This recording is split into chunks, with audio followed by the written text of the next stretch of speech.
Many people who grew up going to church or who regularly attend church now are familiar with the book of Genesis and the life of Abraham. For the most part, people have a positive impression of Abraham. However, there are a couple passages in Genesis that tell us about occasions when Abraham and Sarah pretended to be siblings, with the result that Sarah was taken into another man's house. These passages are very perplexing to a lot of Christians because it seems odd that a man would do that and allow another man to take his wife. Within evangelicalism, there are essentially three criticisms leveled against Abraham regarding this. The first is he allowed another man to take his wife from him. The second is he was dishonest. The third is he didn't trust God. In some ways, the conventional wisdom is understandable. However, the details of these passages tell us the conventional wisdom is wrong. We should actually look at Abraham's actions very differently. There are three passages in the Bible where this happened. The first two are about Abraham and Sarah. The third one is about Isaac and Rebekah. There was also an occasion when Isaac and Rebekah pretended to be siblings.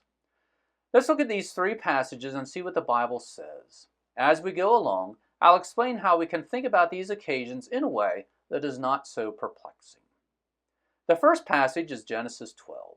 Abraham was around 75 years old. He had just recently migrated from Haran into Canaan. Let's read Genesis 12, starting in verse 10. Now there was a famine in the land, so Abram went down to Egypt to sojourn there, for the famine was severe in the land. It came about when he came near to Egypt that he said to Sarai his wife, "See now, I know that you are a beautiful woman, and when the Egyptians see you, they will say, 'This is his wife,' and they will kill me, but they will let you live. Please say that you are my sister, so that it may go well with me because of you, and that I may live on account of you." The first thing I want to point out about this passage is that in their culture, apparently, adultery was worse than murder. That is very different from our culture. In our culture, murder is illegal, but adultery is not. In our culture, murder has grave legal consequences. A murderer can go to jail or perhaps be put to death. However, an adulterer will not go to jail or be given the death penalty. There might be civil consequences for committing adultery, but an adulterer will not be criminally prosecuted. In our culture, murder is worse than adultery. However, it appears in their culture it was the opposite. When Abraham entered Egypt, he knew the Egyptians would not dare commit adultery. If the Egyptians knew Abraham and Sarah were married, they would not dare take Sarah while Abraham was alive. However, apparently, they would have no reservations about killing Abraham and then taking Sarah. That tells me that in their culture, adultery was worse than murder. Abraham and Sarah pretended to be brother and sister because Abraham was afraid of being killed. Abraham knew that if the Egyptians saw that Sarah was beautiful, wanted her, and knew that Sarah was married to Abraham, then the Egyptians would know that the only way for them to get Sarah would be to kill Abraham, because they would not dare commit adultery. Abraham believed his life was at risk because he thought they would want Sarah and they would kill him to get Sarah. Abraham and Sarah thought they were protecting Abraham by pretending to be siblings because if the Egyptians thought that Abraham and Sarah were siblings, then the Egyptians would have the mindset that they would allow Abraham and Sarah to live among them and they would do whatever was appropriate in their culture to try and gain Sarah as a wife. Whether that was wooing Sarah, paying a dowry to Abraham, or whatever that looked like, the Egyptians would have believed that since Abraham and Sarah were siblings, they would be able to get Sarah as a wife without having to kill Abraham. Meanwhile, Abraham and Sarah's plan was to go into Egypt, pretend to be siblings, and rebuff all the efforts by the Egyptians to gain Sarah as a wife. Abraham and Sarah probably thought they could continue their ruse until the famine was over and they could leave Egypt. Evangelicals criticize Abraham for being dishonest. They say that Abraham essentially lied in order to protect his life. However, many Christians believe in the right to self-defense. In other words, if someone is trying to kill you, it's okay to kill that person in order to protect yourself. If it's okay to kill someone in order to protect your life, then why would it not be okay to lie in order to protect your life? I don't know that there is necessarily an easy answer to that question, but I think if we're going to believe in the right of self-defense, then perhaps we should not be so quick to criticize Abraham when he lied in order to protect his life. Critics also say that Abraham showed that he didn't trust God. Since Abraham knew that Yahweh had promised that he was going to have a son, then Abraham should have assumed that God would protect him without having to lie. That's true to an extent. However, just because God can protect us doesn't mean we as humans should not be prudent in how we live our lives. For example, God is able to protect us when we cross the street. However, that does not mean we should cross the street without first looking both ways to see if any vehicles are coming down the street. Here's another thought in regards to this idea that Abraham was not trusting Yahweh, even though Abraham knew that Yahweh had given those promises to him. There are many missionaries who travel to limited access countries. They are not always honest about what they're doing. They don't go into those limited access countries and tell them what they're really planning to do. Why are they not honest? They're not honest because they're afraid of being jailed or killed. Does that mean the missionaries don't trust God? If the missionaries are going to that country because they believe they've been called by God to go to that country as a missionary, then should they assume they can be open about what they are doing and God will protect them? Again, there are not easy answers to these questions. However, if we're going to criticize Abraham for telling a lie in order to protect his life, even though Yahweh made a promise to him, then we also have to criticize all these missionaries who go to limited access countries and hide their true intent. Let's resume reading at verse 14. It came about when Abraham came into Egypt, the Egyptians saw that the woman was very beautiful. Pharaoh's officials saw her and praised her to Pharaoh, and the woman was taken into Pharaoh's house. Therefore, he treated Abram well for her sake, and gave him sheep and oxen and donkeys and male and female servants and female donkeys and camels. One of the criticisms of Abraham is that he gave his wife to another man in order to protect himself. However, that is not correct. Verse 15 says Sarah was taken into Pharaoh's house. The text is not clear if and how much force was used. When it says Sarah was taken, does that mean Pharaoh sent soldiers or armed men to take Sarah? If so, then Abraham had no choice but to allow Sarah to be taken. Abraham had armed men in his household, but I assume he did not have as many armed men as Pharaoh had. Abraham was not as powerful as Pharaoh. If Pharaoh wanted to take Sarah, there wasn't anything Abraham could do to stop it. Even if Pharaoh had sent unarmed men to take Sarah, Abraham still knew he was not powerful enough to stop Pharaoh from taking Sarah.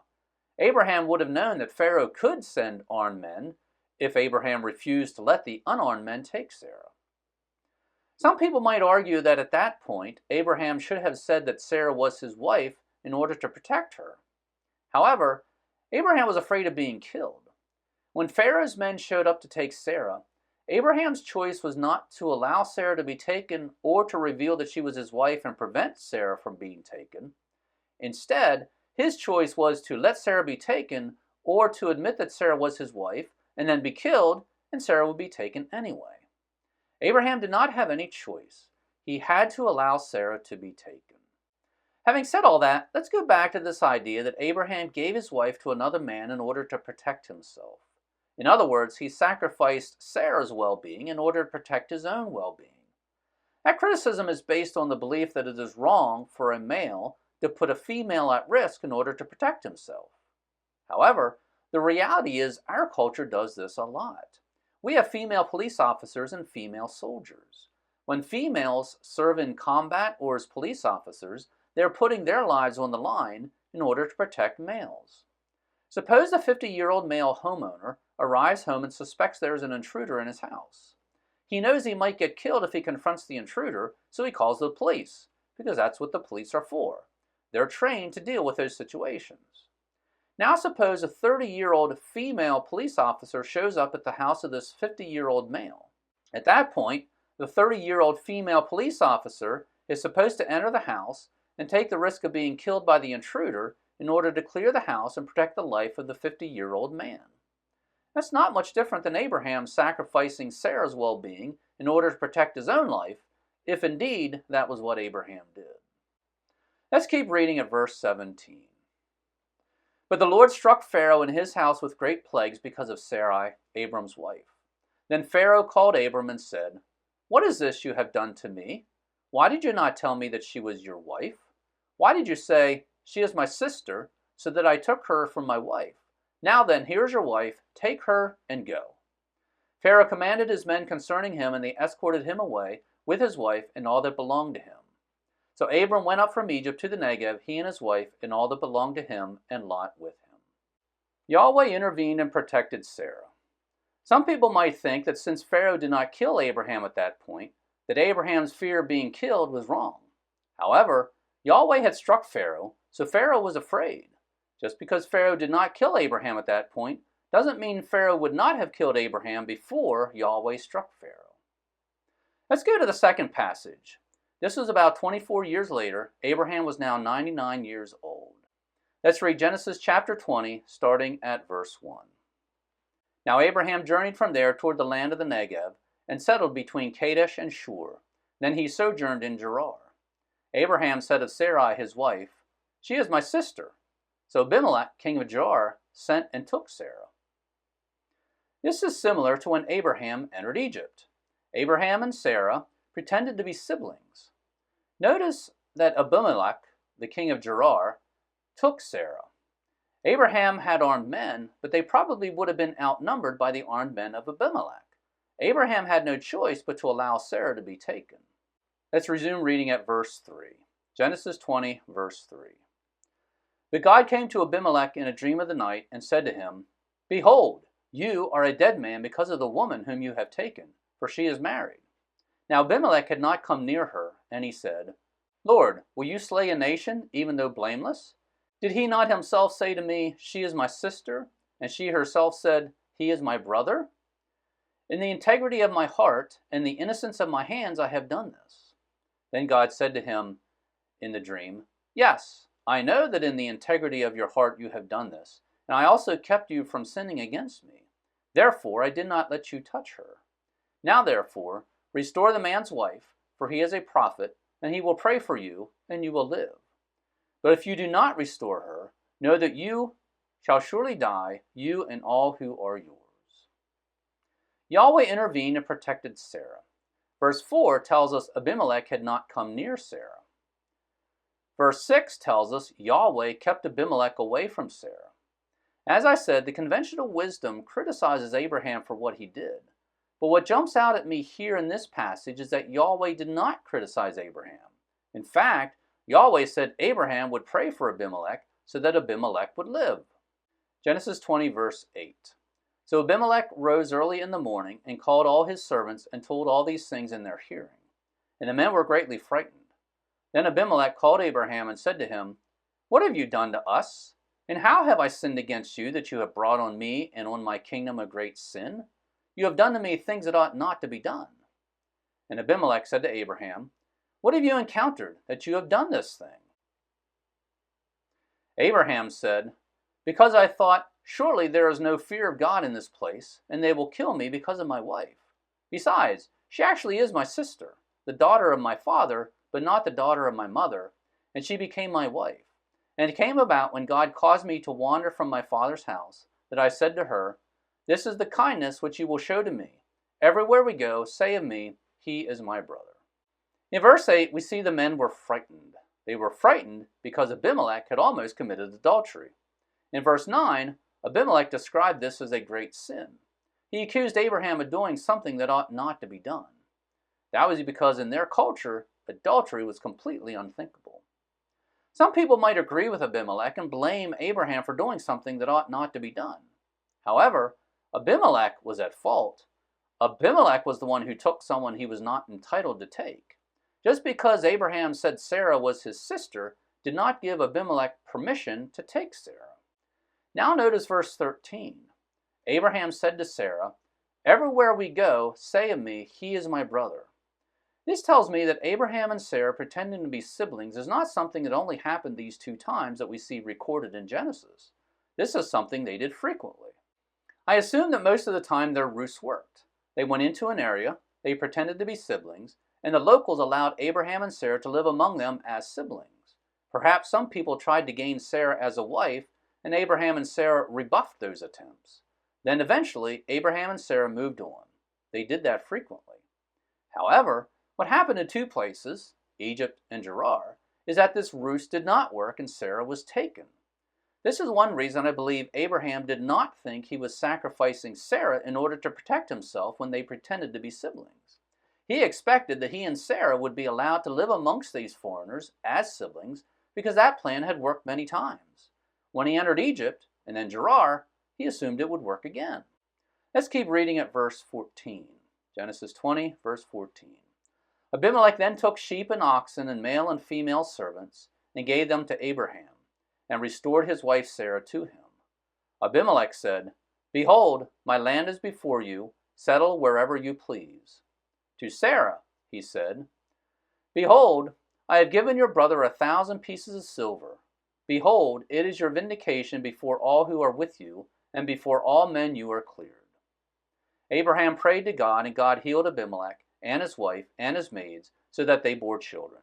For the Lord had closed fast all the wombs of the household of Abimelech because of Sarah, Abraham's wife. Abraham prayed for Abimelech, and then God healed Abimelech and his women. This reinforces the idea that Yahweh did not think Abraham did anything wrong. Yahweh did not criticize Abraham in this, and it was Abraham who prayed in order for Abimelech and his household to be healed. Now let's go to the third passage. This is about Isaac and Rebekah. This is at least 40 years after Abraham and Sarah went to Gerar. It could be as many as 80 years later. Let's start reading chapter 26 at verse 1. Genesis 26:1. Now there was a famine in the land, besides the previous famine that had occurred in the days of Abraham. So Isaac went to Gerar, to Abimelech king of the Philistines. The Lord appeared to him and said, "Do not go down to Egypt. Stay in the land of which I shall tell you. Sojourn in this land, and I will be with you and bless you. For to you and to your descendants I will give all these lands, and I will establish the oath which I swore to your father Abraham.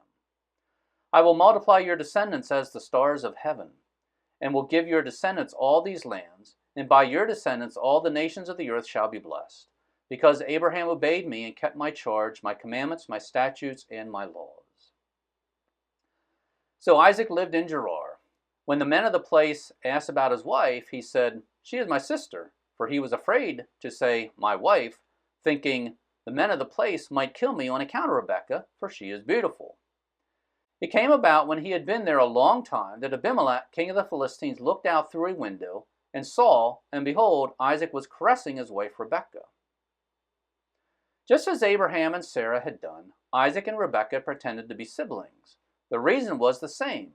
Isaac was afraid of being killed. In verse 8, we see that Isaac and Rebekah lived there a long time. In other words, when Isaac and Rebekah entered Gerar, they pretended to be siblings. Rebekah was not taken out of Isaac's household, and they lived there a long time. I point this out because this is what Abraham expected would happen when he and Sarah pretended to be siblings. This tells me Abraham and Isaac did not intentionally put their wives at risk. They did not intend for their wives to be taken into another man's house. They did not think there was even a risk that their wives would be taken.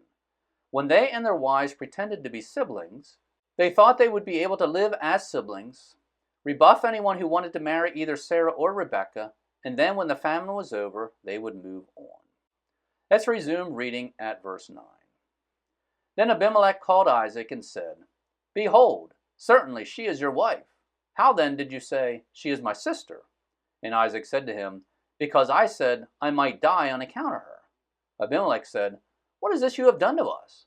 One of the people might easily have lain with your wife, and you would have brought guilt upon us." So Abimelech charged all the people, saying, "He who touches this man or his wife shall surely be put to death." So in this case, Yahweh did not have to intervene. Abimelech himself extended protection to Isaac and Rebekah. The details of these three passages show we need to change the conventional wisdom on these passages. Abraham is criticized for allowing Sarah to be taken by another man. However, that is not what Abraham did. Abraham believed that when he and Sarah pretended to be siblings, he and Sarah would be allowed to live as siblings. He had no idea the ruler would come and take Sarah from him. When the ruler took Sarah, Abraham had to allow it because the ruler was more powerful than Abraham. Abraham and Isaac are also criticized for being dishonest. However, they believed they were in danger of being killed. Is it wrong to be dishonest in order to protect yourself? Sometimes when there is a mass shooting, people pretend to be already dead in order to protect themselves from being killed. If they do that, they are being dishonest. Is that wrong? Is that any different than what Abraham and Isaac did? Finally, Abraham is criticized for not trusting God. The argument is that since God had promised that Sarah would have a son for Abraham, then Abraham should have known that God would not allow anyone to kill him. That's true. However, that doesn't mean that Abraham could live recklessly and not be prudent in how he lived his life. Many Christians today believe that our life on earth will end exactly when God wants it to end. However, that doesn't mean we can live recklessly and jump off cliffs, assuming that God will protect us if it is not our time to die. The same is true for Abraham. Even though he had his promises from God, it was still wise for him to live prudently and protect himself when possible. Here's one final thought. Perhaps God used these occasions to strengthen Abraham's faith. Try to picture this from Abraham's perspective. Abraham knew that God had promised to give him a son via Sarah. He also knew he was traveling among people who may kill him. Abraham and Sarah traveled into Gerar and pretended to be siblings so that Abraham would not be killed. But then Abimelech took Sarah from Abraham. At that point, Abraham was helpless and had no choice but to trust that God would protect Sarah.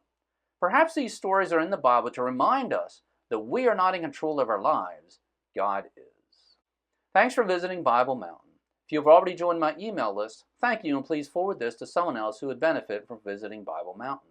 If you have not joined my email list yet, please do so now. My email list is free. In order to join, go to BibleMountain.com, click on email, and that will take you to a page where you can sign up. Your email address will not be sold nor given away. Once again, thanks for visiting Bible Mountain.